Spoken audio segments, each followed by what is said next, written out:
New from Eureka and an upgrade from a previous release is number 49 in the Masters of Cinema series, and that is La Notte by Michelangelo Antonioni. The previous release, the Blu-ray, was one that I got early on in my collecting of the Masters of Cinema series, and it's one of those films that is absolutely devastating.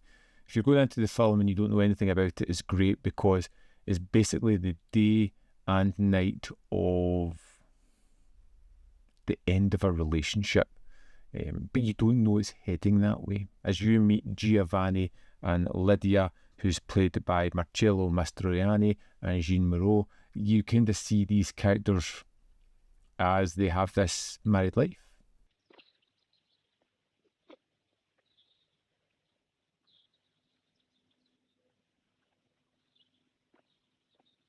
Moreau has that wonderful way of just looking sad. It looks devastating, and you see this couple as they go and visit a friend at the start, a friend who is terminally ill but has so much life in him, and the way that the couple interact with this character. And it's one of the things I love about Antonioni is how he creates space within a scene of how everybody is staged, the way they move around. It tells a story, and how this couple are there seeing a friend who is terminally ill, and how they move and juxtapose themselves within the room to that character. It is great, but you see this morose nature within Lydia as she talks to this friend who's had a deep impact in her life, as she goes back to her hometown or places she grew up and looks around at everything that used to be and how it's changed, a physical representation of her relationship and how that has started as something and moved and changed throughout time. Cosa sei venuta a fare qui? Niente, figurati. Passavo per caso. As she goes to parties or out with her husband, tries to reconnect and realises that there's not really there, as they try to distract themselves by money and high society culture, the modernist boom and how that's impacting your life. Because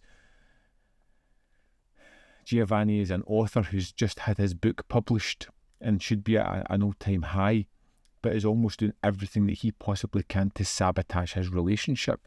He is an adulterer. You see him throughout the film talking to him and trying to get in their good graces, looking to have an affair.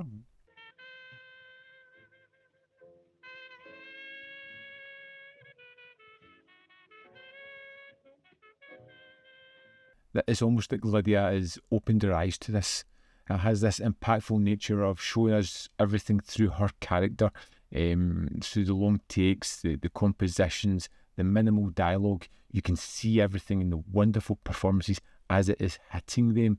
It's an alienation and an emotional decay that's just at breaking point. And you can see it there. And although it doesn't tell you too much about their previous relationship or where it's heading, you know exactly where they stand within this relationship. Se tu dici questo, se vorresti essere già morta, vuol dire che mi vuoi ancora bene. No, è soltanto pietà. It really uses Milan as a wonderful setting, the modern buildings, the geometric spaces, the parties, the nightclubs. It has this wonderful setting, but all the way through it is this driving narrative of realisation that everything is just a facade and the real emotions are coming to the forefront. It's emotionally honest. It avoids melodrama, which is wonderful. It leans into realism a lot. It's not an explosive end to a relationship. It's just a quiet realisation that's more devastating than that explosive conflict. Ti prego, non minimizzare sempre la mia parte. Posso avere anch'io i miei pensieri. In questo momento quali sono? In questo momento non ne ho. Ma ne sto aspettando uno. I really enjoyed La Notte. I was wondering where the story was going to go. I didn't know what the characters were doing, but as the story unfolds, as they go to certain areas, as they have these little conversations, you realise where both of these people stand. I loved the film. I thought it was absolutely fantastic. I think there's standout sequences that I really enjoyed, whether it be Lydia wandering around her town, stopping boys from fighting, just talking to people, whether it be Giovanni having a game with someone with a compact that turned into a sort of party game that was just really great. To see the aftermath of that and how Lydia is always there watching was just wonderful. Again, the composition of how everything is played out is terrific. And it was just a great movie that really delivered on the closing of a relationship. The final moments where both parties realise that it's run its course. Now, as this is a 4K disc only, I can't show you the actual disc menu, but there's a new audio commentary by Tony Raines. There's a 2020 interview with soundtrack composer Giorgio Gaslini, and there is a new interview with academic and author Richard Dyer. Richard Dyer, who's been on a few of the MOC discs, and he's always great. And of course, there is the Q&A that was on the old Blu-ray as well.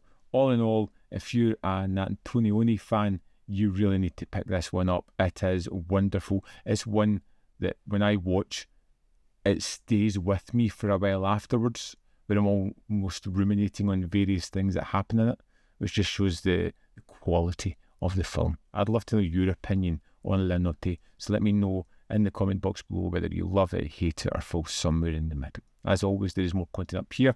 You can see more of my stuff in the description box. There are links to Patreon, membership program, and manvfilm.com.